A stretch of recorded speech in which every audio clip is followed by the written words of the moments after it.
Yo, what's up? Welcome back to another episode of The Sauce, and we continue to eat in basketball, both NBA and college. The bet of the day did not hit. Suns minus 7.5 lost on a real bad beat, but we still finished plus 1.64 units on the night. Toast absolutely slaughtered his college basketball slate. Big night for us. We started this week off beautifully. In this video, though, we got an NBA game for you. We're talking Hawks versus Pacers. Let's do it. Welcome to The Sauce. The Sauce.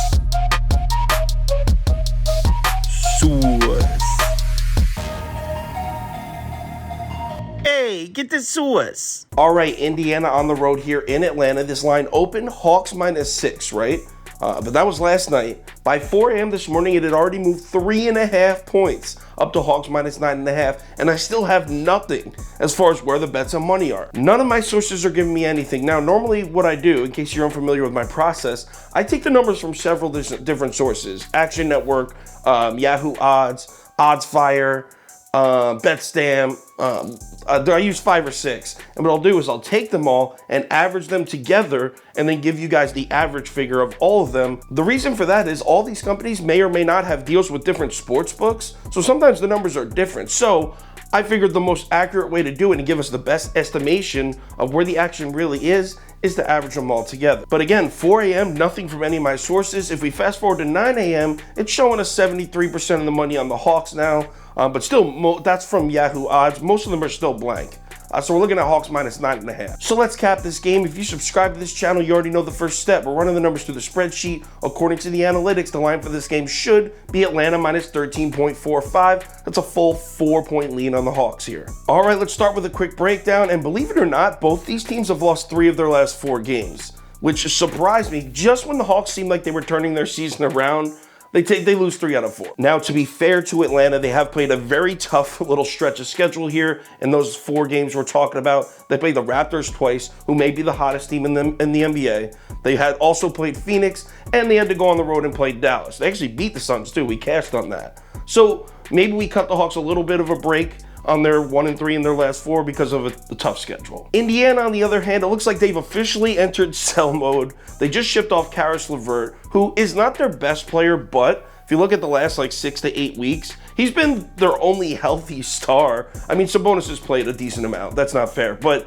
he's been one of their best players recently, and now they're shopping Domantas Sabonis. You might as well put a for sale sign on the entire Indiana Pacers organization. Now, if we want to take a look at these two teams analytically, the best way to describe the Atlanta Hawks offense is efficient. Check this out. Look at these efficiency numbers here from the Hawks on all 3 ranges. Over the past month, Atlanta is 5th in 3-point efficiency. They are 6th in mid-range efficiency, and they are 9th in field goals attempted at the basket efficiency. In the past month, there's only one other team in the NBA that's top 10 from all 3 ranges, and that's Golden State. So how does that well-rounded, efficient Hawks offense match up against the Pacers defense? Well, the Pacers don't really play much defense recently. I mean, they actually do defend the 3-ball decently well. I think they're 13th in the NBA in the last month, but they're absolutely abysmal against the mid-range shot, and absolutely terrible protecting the basket, at least until Miles Turner returns from injury. Here's the thing, if this was the Pacers team from last year,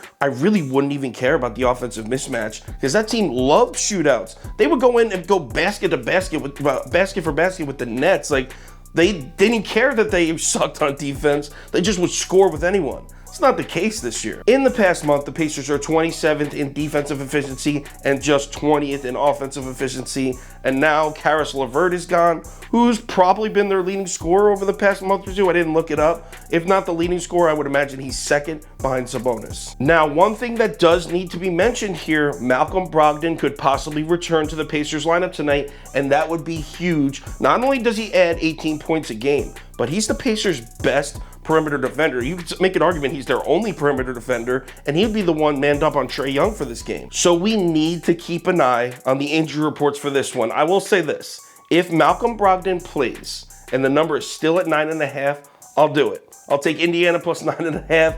It's a big number. I think maybe they could slow Trae Young down if Malcolm Brogdon's able to move laterally like he used to. I'll do it. But if Brogdon doesn't play, or Brogdon plays and they drop the line down to like 6.5 or 7, I gotta take Atlanta here, and I apologize. I hate putting out a video without a definitive pick in it. But this game with the crazy line movement and the question mark with Brogdon, it'd be irresponsible to give a definitive pick right now. So if Brogdon plays and the line's at 9.5, give me Indiana plus 9.5. If he doesn't play, probably taking Atlanta. I mean, it all depends on the line movement. I'll keep you guys posted on Twitter on this one. Final ticket posted on KyleKirms.com. It'll have my bet of the day, which finally lost last night with that blown Suns cover. It'll have my VIP ticket of all the bets that I recommend you bet, which is green again last night, been hot. Parlay of the day, as well as like my top, probably tonight I'll do top 5 bets right on KyleKirms.com, 5 o'clock p.m. Eastern time. Also, if there's any crazy last minute updates, injuries, money shift, line movement, anything like that, I will definitely keep you posted on my Twitter, Instagram story, and Facebook. So make sure you check out one of those 3 platforms before you place your bets. I am loving this basketball money right now. It just keeps coming in and I want to rake it all in. Let's have another good NBA night here. I will talk to you on Twitter.